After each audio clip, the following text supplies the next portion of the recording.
A lo largo de la historia de la ciencia, se contempla que el hombre ha evolucionado gradual y progresivamente a lo largo del tiempo, hasta llegar a la actual estructura de la ciencia organizada. Los progresos del hombre a través de la historia en la ciencia se dieron en dos grandes ámbitos, el tecnológico y el de organización. En el primero encontramos desde la creación del fuego, el uso de herramientas, la creación de la agricultura, la ganadería, entre otros.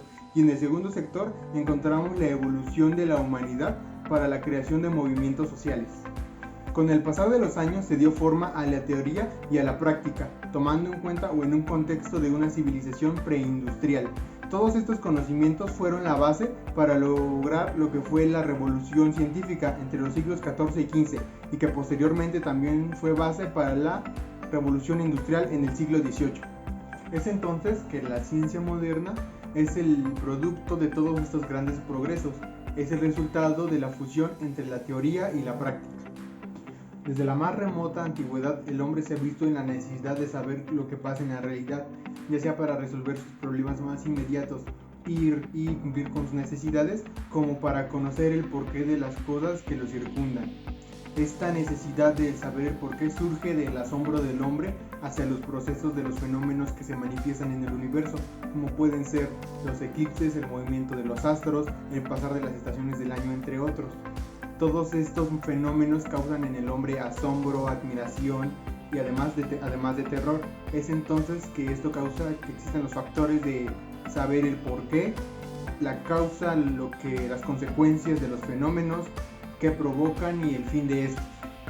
Es difícil precisar cuál era el nivel de conocimiento de las antiguas civilizaciones, tomando en cuenta que no tenemos un testimonio como tal o alguna prueba de cuál era. Lo que sí se puede demostrar a pesar de esto es que en las civilizaciones del antiguo Egipto y Mesopotamia fueron de las primeras civilizaciones donde surgió esa curiosidad o las indagaciones sobre las cosas que rodean al hombre.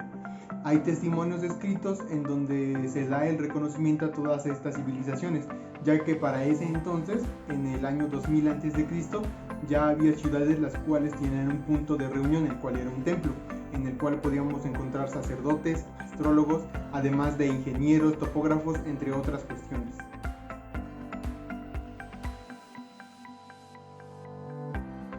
A pesar de que hubo diferentes intentos en la prehistoria para poder sistematizar el conocimiento a través de dibujos en paredes, datos numéricos grabados en hueso o piedra, o objetos creados en ese tipo de épocas, no es hasta los tiempos de los griegos en donde se considera que se le da génesis a la ciencia. El criterio del conocimiento de los griegos se basaba en 4 principios o 4 puntos fundamentales. El número 1 era ser objetivo con el fenómeno que se iba a investigar, dejando de lado condiciones subjetivas o creencias sobre ese objeto y estudiarlo solamente al objeto por sí solo, sin ninguna influencia de nada. El segundo era la importancia de estudiar el objeto de manera directa, o sea que se usaba un método de estudiar este objeto con la vista directamente, con alguna tendencia a que se hicieran o que se tomaran en cuenta algún tipo de descripción realista sobre dicho fenómeno. Otro punto sería que se organizaban y se sistematizaban todos los datos que se tenían sobre ese fenómeno antes de empezar a estudiarlo. Y finalmente el D es que se aplicaban las consideraciones que se tenían sobre ese fenómeno para así llegar o buscar finalmente la causa de dicho fenómeno. Después del oscurantismo y con la recuperación de muchas obras o científicas de la antigüedad, llevó a controversia a muchas universidades europeas sobre el método científico. Había dos grandes grupos los cuales discutían sobre esto, mientras que los realistas se iban por la visión platónica, los llamados normalistas se iban más por la visión de Aristóteles. Todas estas discusiones llevaron a que cada uno de los bandos realizara conocimientos o investigara conocimientos apoyando su visión, y son conocimientos que hoy en día conocemos. A causa de todo esto, en universidades como Oxford y en universidades de París se hicieron grandes descubrimientos sobre la cinemática y sobre la óptica. Posteriormente, en 1943, Copérnico realizó un libro acerca de los cuerpos celestes, el cual conmocionó el mundo de la astronomía. Posteriormente, en el mismo año, se creó una serie de 7 libros sobre la anatomía humana. Esta serie de libros fue creada por un científico belga. Años después también se crearon distintos libros sobre matemáticas, los cuales llevaron a descubrimientos importantes como darle solución a las ecuaciones del tercer y cuarto grado.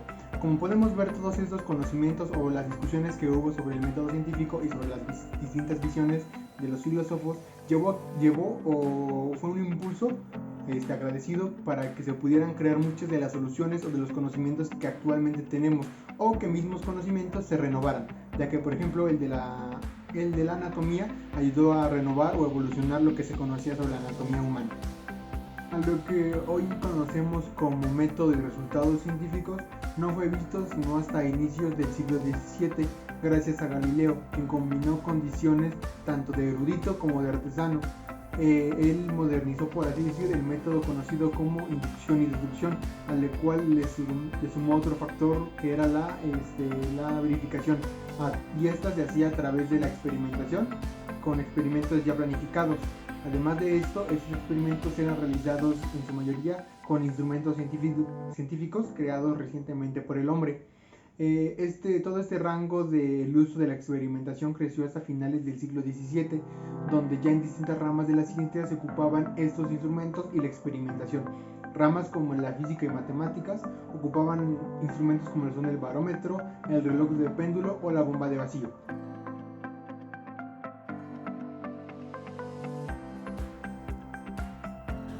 La etimología de la ciencia viene de la palabra isemi, es una palabra griega que se refiere al conocer o al tener noticias sobre algo, y la palabra scientia, que también, esta palabra es del latín y quiere decir también conocer.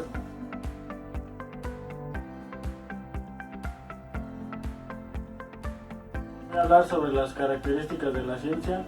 Recordemos que la ciencia debe ser precisa, debe ser clara, comunicable, verificable y parte de los hechos y siempre vuelve a ellos.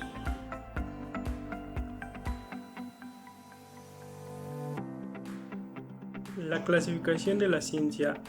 Por una parte de la clasificación tenemos las ciencias formales, que son las estructuras mentales con las que tratamos de explicar la realidad a través de objetos que nosotros inventamos, como lo son los números. Tenemos por parte de esta ciencia las matemáticas y la lógica. Las ciencias matemáticas tenemos aritmética, trigonometría, geometría, álgebra. Por otra parte tenemos las ciencias empíricas, que trabajan con lo que nos rodea y sus estudios se evidencian a través de nuestros sentidos.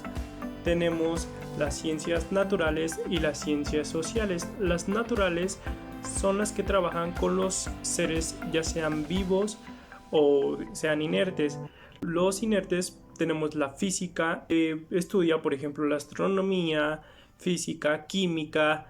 Por otra parte tenemos las ciencias biológicas, que trabajan con los seres vivos y que por ejemplo tenemos la biología, anatomía, la genética y la botánica. Por otra parte tenemos la parte de las ciencias sociales, que es cómo se desarrolla el ser con el ser. Por ejemplo, cómo se desarrolla el ser con su mente. Ahí podría ser las ciencias psicológicas.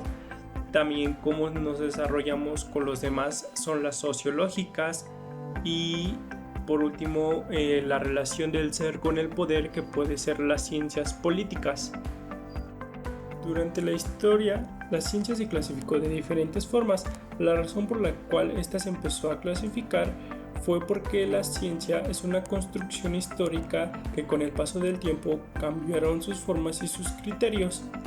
Un ejemplo claro es que antes la ciencia y la filosofía eran más o menos lo mismo, pero se empezaron a separar en el Renacimiento, cuando la astronomía y la física empezaron a tomar su lugar y empezaron a sistematizar su propio objeto de estudio.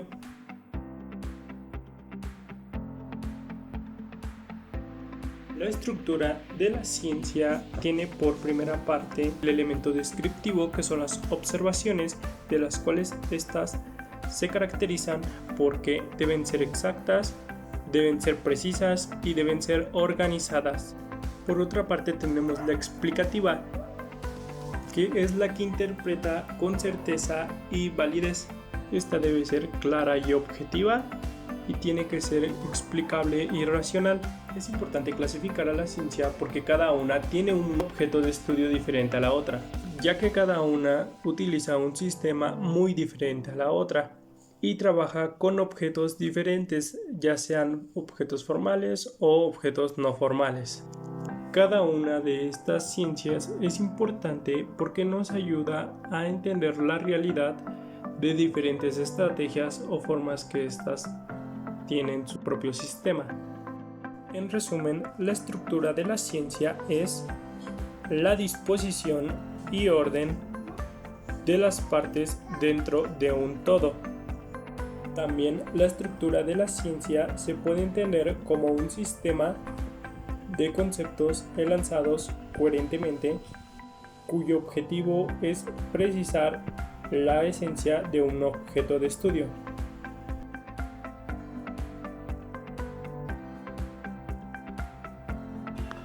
Los elementos de la estructura de la ciencia, tenemos al elemento descriptivo.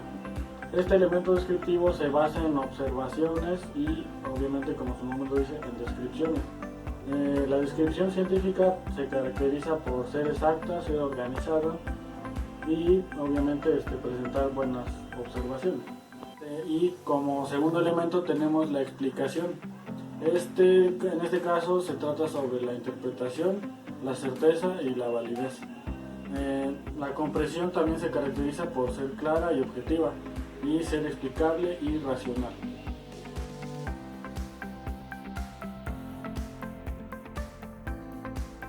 Las funciones de la estructura de la ciencia que vendrían entrelazadas unas de las otras, y empezaríamos por describir lo que es la ciencia, tal vez predecir lo que podría pasar en esa hipótesis, en esa información, en ese experimento, dado sea el caso.